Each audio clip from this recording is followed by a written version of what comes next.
On to the Champions League round of 16. MLS opened up their season this week, and we've got FA Cup action on the horizon. How's it going, everyone? It's Dave, back at it again with Diego on deck for our latest installment of A Soccer Fan Walks Into a Bar. Tons to chat about, including an absolutely massive event for our local fans, so stick around. Well, Diego, rainy days are here ahead. Weather's warming up a little bit at least. It's above freezing. 100%. That's a beautiful thing. My front yard is now a swamp. But how'd the week go for you? It was good. It was good. Like you said, the weather was better, so the brewery got swarmed with people this weekend, which was a great thing. We got to watch a lot of soccer. I got to watch a bunch of soccer games. A little disappointed for a couple of results, but we'll talk about it. We will. In a little bit, but otherwise good, man. Welcoming the warm weather. It was enough. I can't wait. I can't wait. Enough. We have the sun is out for longer. The thaw is coming. Yes, exactly. The swamplands are coming up, but it's all right, though. It's all right. I can't wait to see green grass again. What comes with spring is knockout rounds of Champions League. Absolutely. Start of MLS. FA Cup is getting down to the nitty-gritty. We have an EFL Cup final setting. Yes, sir. It's all coming. It's exciting. The year is just starting for us for real. I know. And now we're gonna get busy. So keep an eye on what we gotta say and what we gotta show for you. For sure. So we do have a lot to talk about. We had a midweek Premier League week also because of the FA Cup this weekend. Mm-hmm. So we'll do double business here. Jump right into it. So the first set will be match day 26. Yes. That was last weekend. Southampton 0, Brighton 4. What a good result for Brighton. Again, Matoma and Ruder both scoring.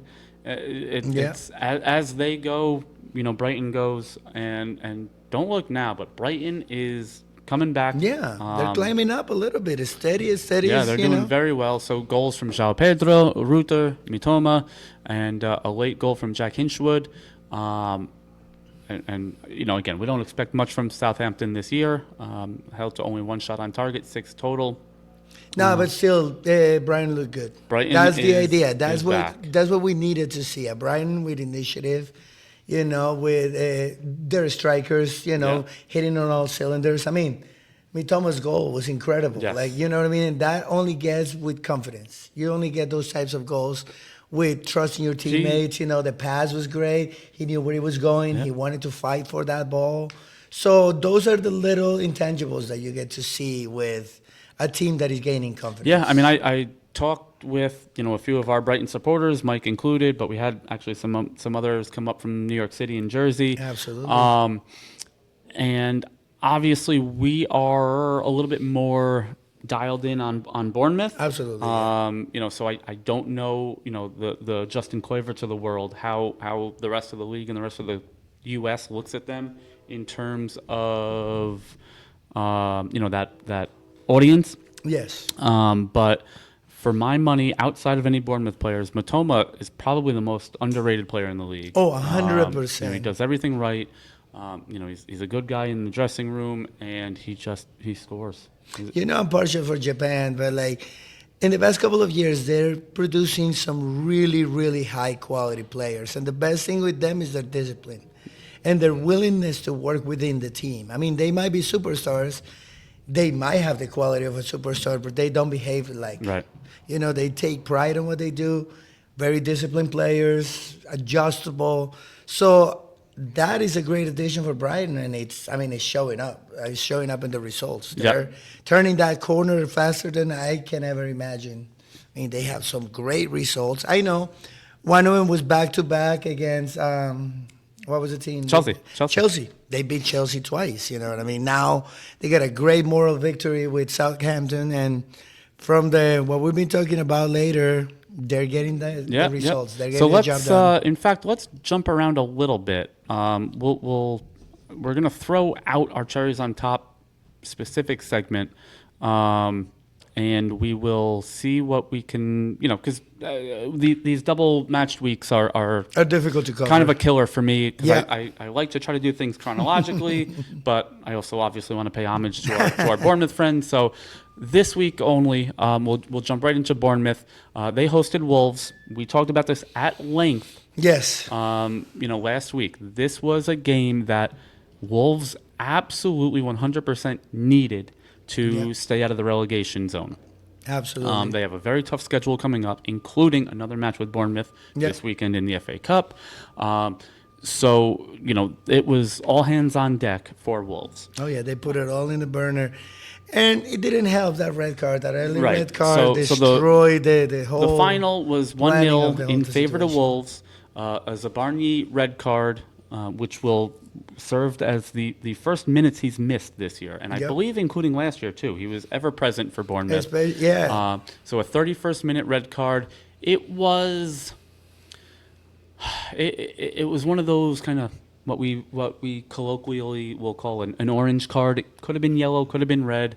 The big issue I have with it is it was called a foul and a yellow card on the field. Yeah.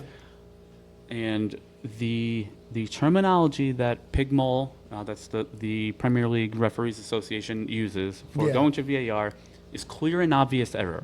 Mm-hmm. That was not a clear and obvious error. It was a yellow card on the field. It was an interpretation situation, yep. So, and Iraola spoke at length about this in post-match. The VAR is not meant to re-referee. Yes, exactly. This game. Is not an overturned call situation like in American sports. If the referee missed the studs altogether and just called it a foul, and the VAR said, "Hey, let's take a look at this." You should have gotten a card. Okay, that's a fair point. 100%. If the referee gave a red card in live the spot. play, Yeah. I don't think Iraola has a problem with it. Again, it's a debatable whether it's yellow or red, but it was the referee's decision, and he would have respected. Exactly. So the overturning of that to go to the red, I have a problem with. Yes. Every league, interprets things differently, but the standard by most of the leagues is clear and obvious error. Yeah, I don't think that 100%. was it. I don't think there's a need to even go to VAR on it. Obviously, Wolves fans would feel hard done by that. But absolutely. But what are we doing here with VAR?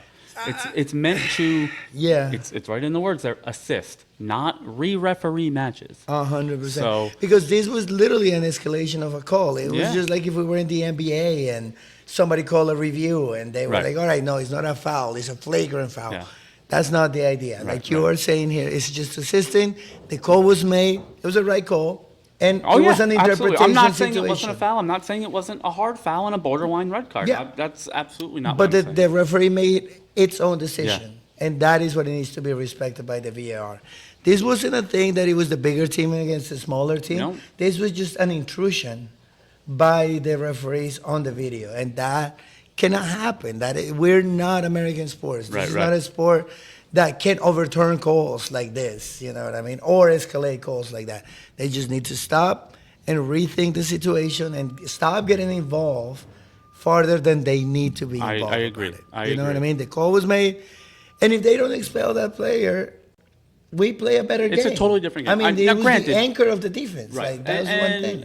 Bournemouth, even that notwithstanding, they didn't play their greatest match. No. But obviously, once you feel, aggrieved by a referee and you're a man down, the mood changes. All bets are off. Exactly. So, I don't want to blame the referee entirely for the loss.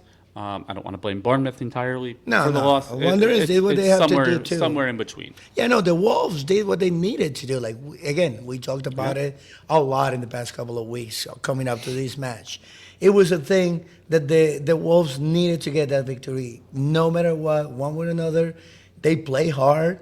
They disrupted Bournemouth. The reason why I believe Bournemouth didn't play that good of a match wasn't because they weren't connected. It was just Wolves disrupted. Right. They were all over the place. They were running like their lives depended on it, which it did. So props were due. I'm not blaming Bournemouth on this one. It's just things that happen, and they need to pick it back up. They need to recover. They need to hit their stride again. You know what I mean? They are in a good place right now. They can give up a couple of points. Everybody in the top half is playing each other in the next couple of weeks. So that's a thing that is going to happen. You gain some positions, you lose some positions. But The only complaint on that game was the referee. Yeah. That one play, that one single play changed the dynamic of the whole thing dramatically, and that was not good for soccer. The teams were doing what they were supposed to. Just let them play. I That's agree. my personal opinion on All that. right. So moving into last Sunday, the marquee match of the weekend for many, Man City hosting Liverpool. Yep. This was kind of billed as The Man, classic of Man classics, City's yeah. last chance to, one, get back into Contention, I don't want to quote say a title unquote. race because it's not happening, but also, with a win, Liverpool, at least delays their ascendancy to the Yes, championship this year. absolutely. That was about it for the pre-match. 2 first-half goals from Mo Salah and Dominic Szoboszlai, and a 2-0 victory for Liverpool, despite only having 33% possession, which is, that's the Man City MO anyway, is keep the we ball. keep the ball the whole time. But that proves and that goes to show and proves what we have been talking about, Yeah. Man City. Middle of the table and below, you destroy them, you win by 3, 4 goals, you dominate games. Middle of the table to top, that's when you come in trouble. Right, That's right. when you get in trouble. You can, right now, Man City is not being able to hold those games against the teams that are equal or maybe a little better than them. Yeah. Which it's key if you want to be a competitive team. You need to be able to punch up, like we talk Right, about right. We Bournemouth. could talk about it The with reason Bournemouth all why the time. Bournemouth is doing so well and it's in the position that they're in is because they punched up a couple of times. They they beat a bunch of teams that were above them Yep. in the table, and that's what Man City's not doing. And I don't see them doing it this year. Now I gotta accept it. Like, yes, the wins are the wins. 4th, 5th place, I think they're in right now. Right. It's okay, but it's definitely not the Man City way. So this team is heading for a rude awakening and a complete overhaul, I believe. Yeah, it's going to be very interesting. Age- They spent a lot of money in the offseason, in the winter window, rather. Most of that money was spent on players not really ready to be in the squad today. So, Exactly. there's talk about that rebuild is already happening, with these younger I believe guys. so. I believe so. Age caught up to the whole entire Man City team. Everybody is getting to that point that they just can't hang Yep. anymore like that. So I can see it as a smart decision, to be honest with you. Just chalk this year up. You already lost the FA. I don't think you're going to be on the... No, they're in the FA Cup. Oh, Still. They're out of it's the other EFL way. Cup. Yeah, Yeah. they're out of the And the obviously out of Champions. Champions League, they lost to Madrid handily. So, like, that's the thing. You know what I mean? Just chuck this up, forget about it, get the results that you can get, try to keep the fan base happy because, well, that's the one thing you need to do. Yep. But just look up forward. Look into the future, get the players that you, Well- like you're saying, get the young players that you're going to get 6 months to be able to bring up to speed on the team and start having them start next year. Well, you know what I mean? and speaking of and get looking- some money out of your own players. Right. Speaking of looking into the future, we'll jump right into match day 27, which was our midweek matches, which I want to say there's actually, are there any more matches today? Well, either way. Tottenham hosted Man City on the heels of that 2-0 loss to Liverpool. Yep. And Man City came out, 12th minute goal from Erling Haaland. It should be noted that Haaland was not available. Yeah. He didn't play in the Madrid match midweek. He did not play against Liverpool on the weekend. He was fit to start here. Scored in the 12th minute. That was all Man City would need. And Tottenham, another home loss for them, which, a side note there is Yeah, becoming a thing for Tottenham and Ange Postecoglou. So Again, middle of the table and below. Yeah. You get the results that you are supposed to, but you're failing to get the Right. results you need to. So And, with I that mean, win, what else can we say? Man City, again, as gloom and doom as we've been on Man City this year, they still sit 4th place. They're in in a Champions League spot now. 3rd place to 9th place. No, I'm sorry. 3rd place to 10th place is only 6 points. So there will be a lot of movement as we get into Exactly. the spring months. Oh, And absolutely. I'm here for it because all 3 of our supporters clubs are in that mix. Man Yes, sir. City, Brighton, and Bournemouth are all there. We'll talk more about Brighton and Bournemouth in a little bit. But that's where that stood. And it's a good thing for us. You know, yeah. it gets the people excited. It gets Exactly. people hopefully coming to watch the games with us. And again, fourth place is good, but it's not Man City good. Right. So That is one thing that I need to make very clear. Right. We want to defend. We want to bring out this bright spot that there is still in UEFA. But the way they're looking right now, they might not even make it to the group stages in UEFA the way it's set up next year. yeah. So, yeah, I can't see this thing getting any better within the next 6-7 months. Harlan, just gotta stay healthy. Yep. I will advocate to start managing the load. I don't want to sound like an American sports coach, but I would like to see Harlan just taking a little break and stop exerting himself. Let the other people play and just ride this year, man. That's all that I will believe to. Well, so as we talk about, fighting Champions League and fighting for the title, Liverpool did host Newcastle, and Liverpool again, 62% possession. First half goals from Szoboszlai and second half goal rather from Alex McAllister. Newcastle, who is one of the better teams in the league, one of the more attacking-minded teams in the league, had 0 shots on target, 3 shots total.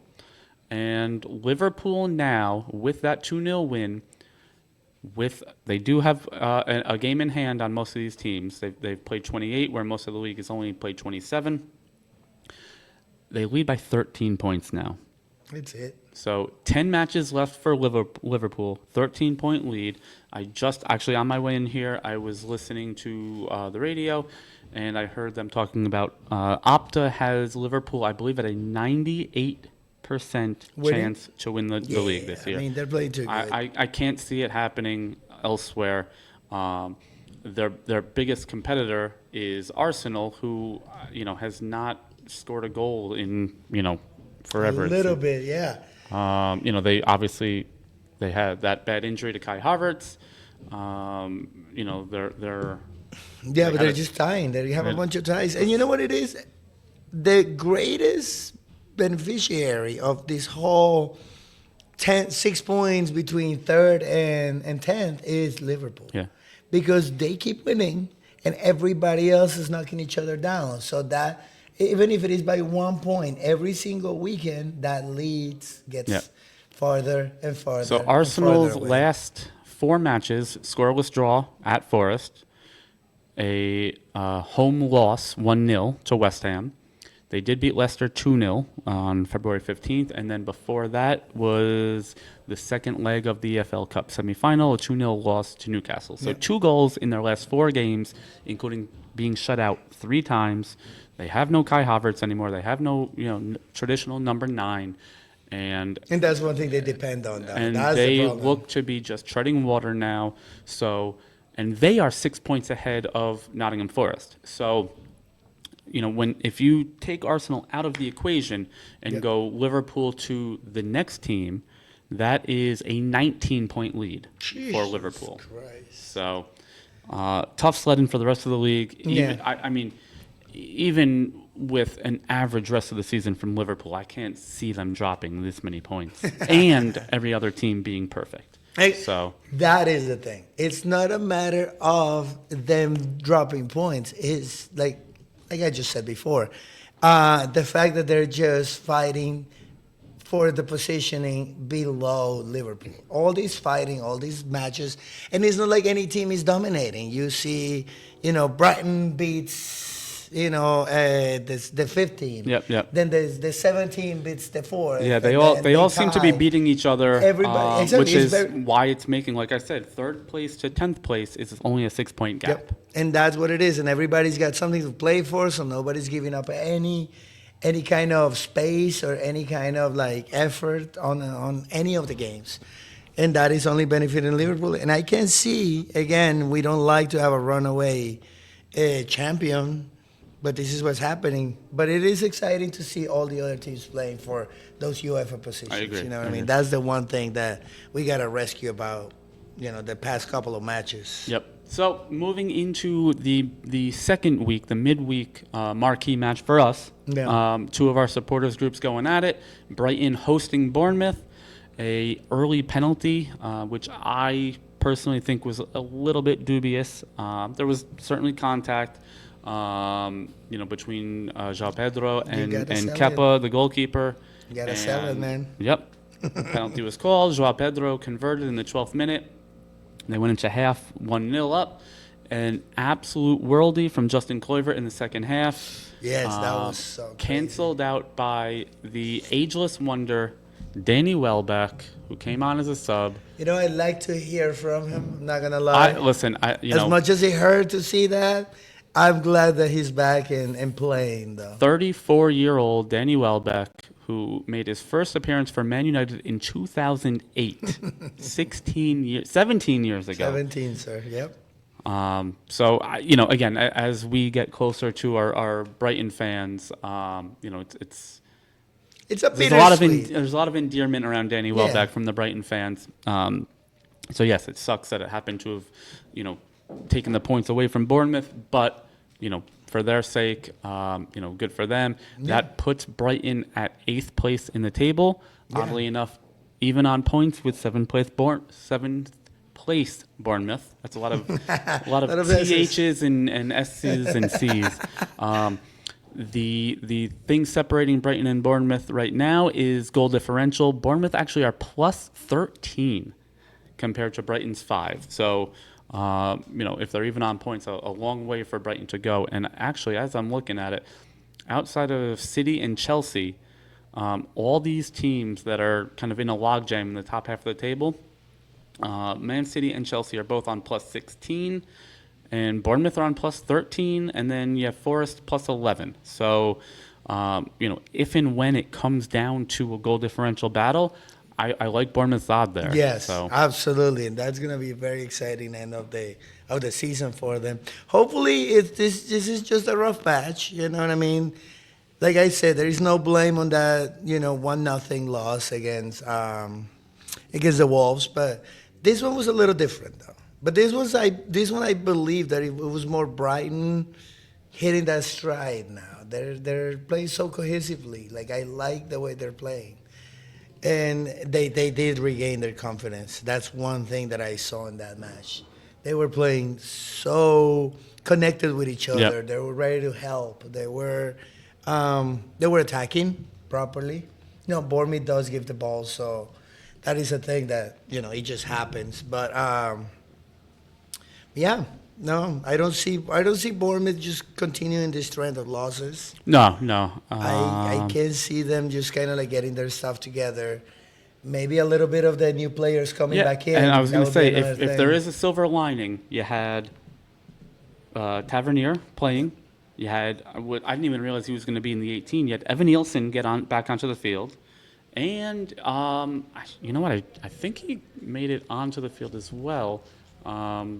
But you had Luis Sinisterra made the bench. Yes, sir. So he was on the bench. I don't think he let me played. see if he came on at all. Yeah, no, Sinisterra came on Oh, as I well. didn't see him. I didn't even realize that. Oh, So, my so God. Evan Nielsen, Tavernier, and Luis Sinisterra, all three of them came on in the second half, which is, big picture, an incredible result Yep. for Bournemouth. We kind of all assumed Evan Nielsen would maybe be back for the last few games. Obviously, Enes Unal is done for the year with the ACL. Yes, but, that sucked. But to see those attacking players back in the mix at a time where now, goals seem to be drying up a little bit. Yes, exactly. And that was the other thing, that them coming in hinder a little bit of what Bournemouth is all about, of coming back in the second half, recouping all these first half Right. goals and stuff like that. It threw off the balance of the team a little bit. But like you said, we're talking about big picture here, and they're gonna be needed for the last push of the season. So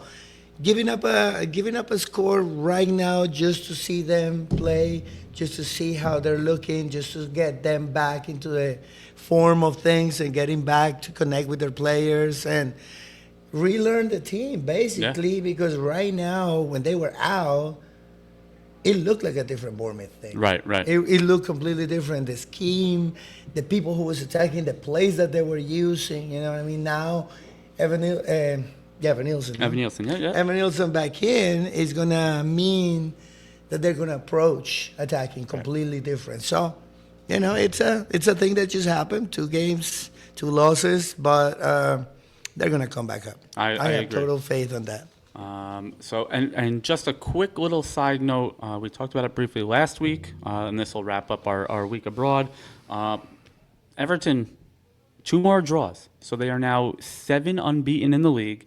They are climbing up the table very slowly, but more importantly for them, climbing away from the relegation zone. So they With a couple Colombian players on the squad, I just found out. Now that we're looking at Everton a little more, they got 2 good players that I'm excited that actually they are being involved. Yep. And I mean, they're not being the stars of the team, but the defender is playing really good. I actually can't remember their names. I apologize. Let's be honest. Any team in 15th place probably doesn't have a lot of stars in their team. So that is true, but they're getting the results right now. And so let's see. That's the important thing under new manager David Moyes. Moyes is he's doing well. So let's cut it there. We do have a lot to talk about in the second half of the show. We are going to for the first time in our history, a quick commercial break as opposed to just a break. So bear with us for a couple of commercials here, and then we'll be right back with 100 miles to home, guys. We'll see you soon.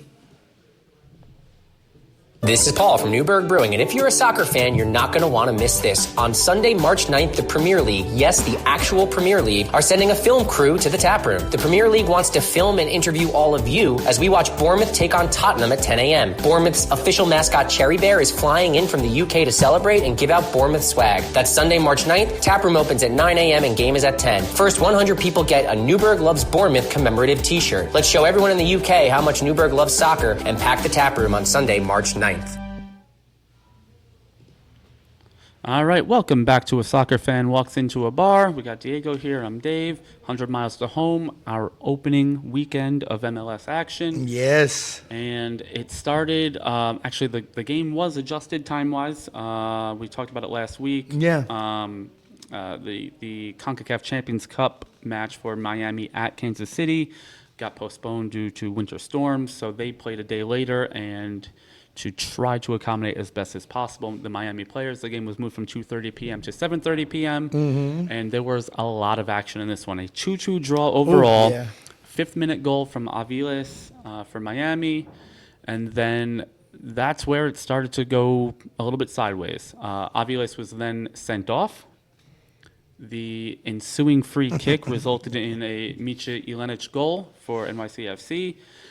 A 55th minute goal from Alonso Martinez, who continues his hot streak from last year. So 2-1 up for NYCFC. Yeah.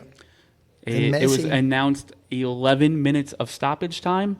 It was crazy, yeah. And with a man down, Telasco Segovia scores in the 10th minute of stoppage time, the 100th minute, to draw things level 2-2. A little bit of fracas after the match with Suarez and Messi and a couple NYCFC South American coaches, and which actually Suarez and Messi were both fined post-match for their behavior. Yeah, no, absolutely. I mean, it was crazy. I don't know what you can find Messi to see if that matters, but all in, overall, I think if you told me before the match started that NYCFC would take a point in Miami, I would have taken it. That being said, to be a man up, a goal up, in the 10th minute of stoppage time and concede that goal. We will say two great assists from Leo Messi. Yes. He became, the superlatives continue. He's the fastest player ever in MLS history to 40 goal contributions. So, again, just stack up more trophies. Yeah. No, I do have an issue with the whole stoppage time. I'm not even going to lie. And that is the reason why NYCFC were so upset about it. 10 minutes? Yeah, I mean, there were... That's ridiculous. There were a couple head injuries. There were some goals. There was, some cards, some VAR stuff. No game has 10 minutes worth of stoppage time unless you're trying to stop the game purposely. Like, I'm all about this new concept of, the referee stopping its clock or just adding exactly the amount of minutes that were lost. But that creates this ambiguity about who tells you to stop and when. Because then if you're going to do that, then you're going to have to stop after in extra time as well because people are going to start throwing themselves to the ground or anything. So just be reasonable and don't be outrageous about it. Like, this was outrageous. I was actually not fully paying attention because we were crazy in the tap room this Saturday night. But I was looking about it, and it seemed to be like it was just we're gonna play until Miami ties. Yeah. That's the way it looked at. That's kind of like the way it looked at. And politics cannot be involved in this type of situations. They were a man down. Nobody would have been mad if they lost the game. Don't try to force a game like that because the players themselves are not going to be happy about this. And this is what creates the post-game altercation that happened. You know what I mean? You're upset. You're really upset. And most of the players in the MLS are CONMEBOL players, and that's how we let our frustration out. There's always going to be a fight at the end of the game. It's things like this happen. So let's just not. Let's just be reasonable about this. From the way I looked at it, it was about 5 minutes max of stoppage time. It should have been at least. I mean, I'm not as optimistic, or I don't know if that's the right word, but I'm fine with the 10 minutes. Like I said, I watched it in depth. There was plenty of stoppages.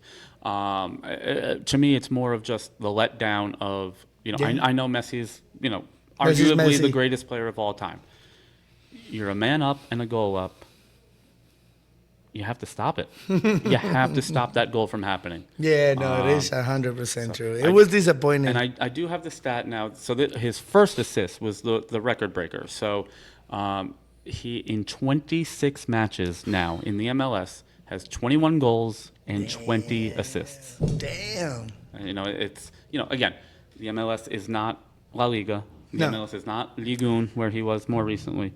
But still, to put up those numbers in a quality league, Exactly. with the travel that's involved with playing in the MLS. Yeah, this is a whole different league compared to what he was playing back in Europe. Right. But he's still producing the numbers at the age that he's at and everything. And yes, an easier league. I don't want to say that Listen, officially, but you're not insulting the MLS by saying it's not as comparable competitive, to the top 5 leagues in Europe. Okay. Let's be honest there. Yeah, but he's class, man. He's a totally different player. You can try to stop it, and like you said, it is almost unforgivable to give that goal up at that time of the game. Right. But you can only stop him so many Right, times. and that man is just 2 seconds. Let's be clear that we're not the NYCFC is not the first team nor the last team that will be a man up and concede a goal to Messi and crew. So, I mean, think about what happened to the Colombian team. Yeah. The Colombian national team did that twice. Look at La Remontada. All those years ago with Barcelona up. They had a 4-goal cushion and they lost. So. Yeah, so no, shit happens. It will be that way forever. But yes, it was very, very disappointing to watch that last-minute goal. Yes. So, all right, jumping around elsewhere, Red Bulls opened up in Cincinnati, 1-0 loss. Denke, in his FC Cincinnati and MLS debut, scored in the 70th nice. minute. Wow. Only 5 shots total on target between both squads. Oh, yeah. So it was a totally defensive team, huh? Yeah, a disappointing start for Red Bull after making the MLS Cup final. Obviously, road matches in the MLS are rather difficult with the travel that we talked about. No, absolutely. FC Cincinnati is a team that most of the analysts are pretty bullish on, especially if Denke can catch fire here in his first season. A lot of pundits have Cincinnati picked for a good fight for the Supporters Shield. Okay. Obviously, it's between Columbus, Miami, and Cincinnati, probably on the east. You have usual the LA teams and Seattle out west.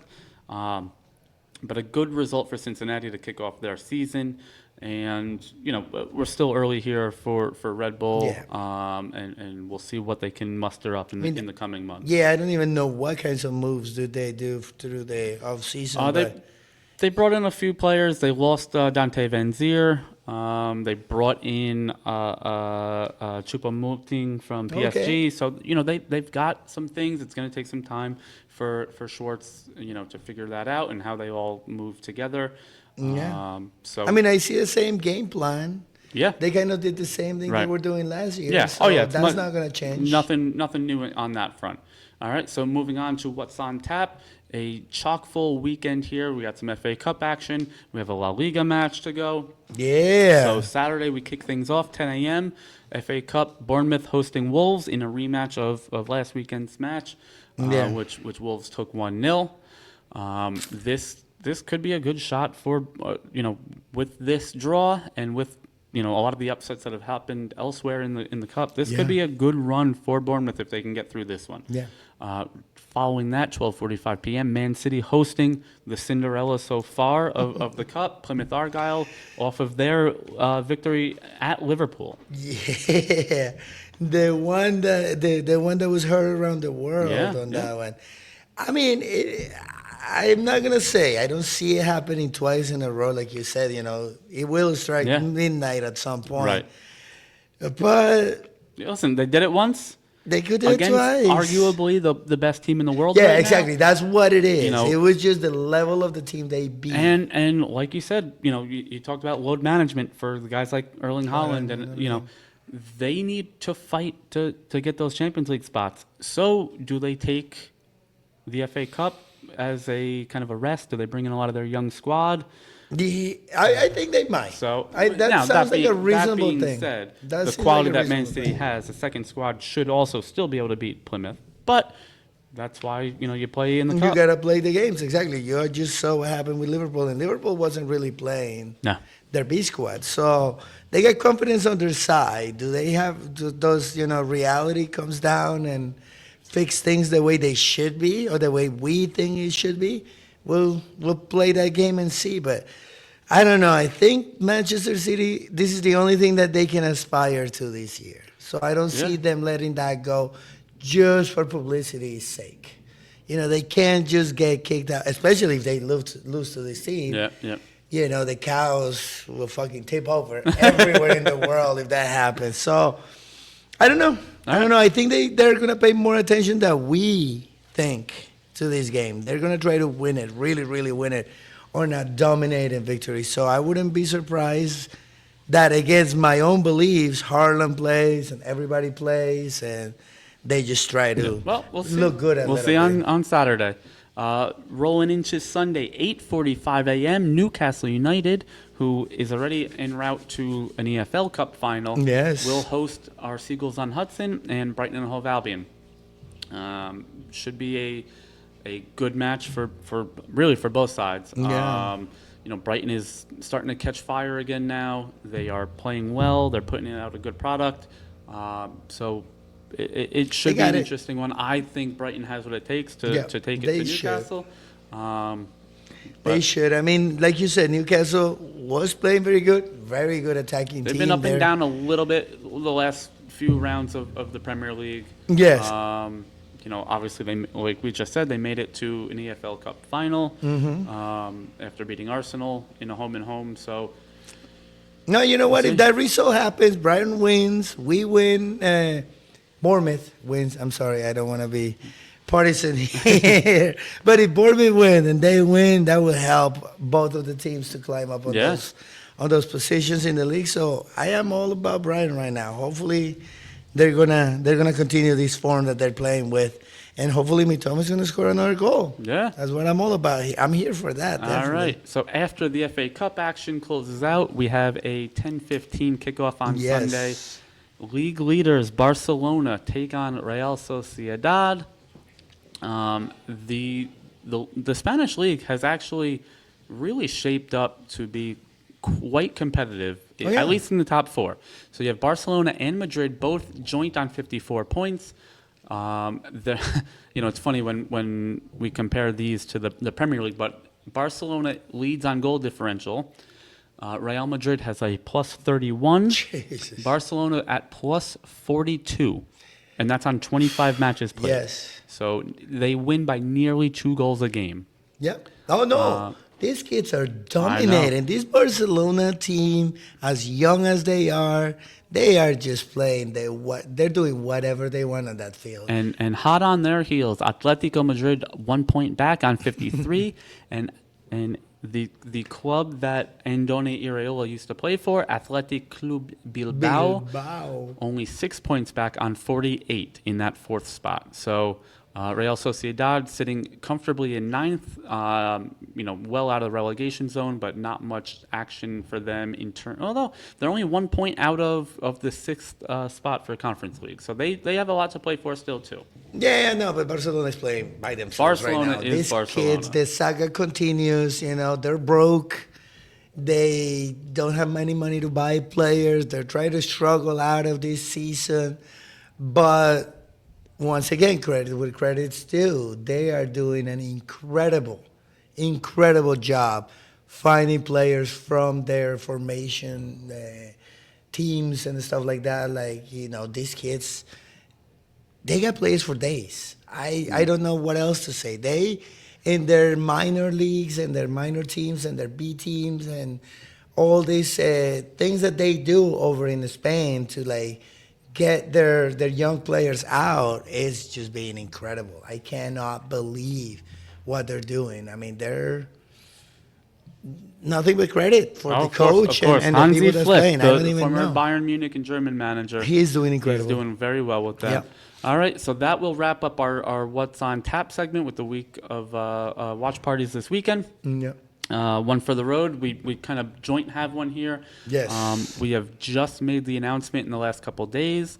But for those of you that are even moderately local to our tap room here in Newburgh, so New York, New Jersey, Connecticut, I had a couple people from the Boston area tell me they're planning on coming out.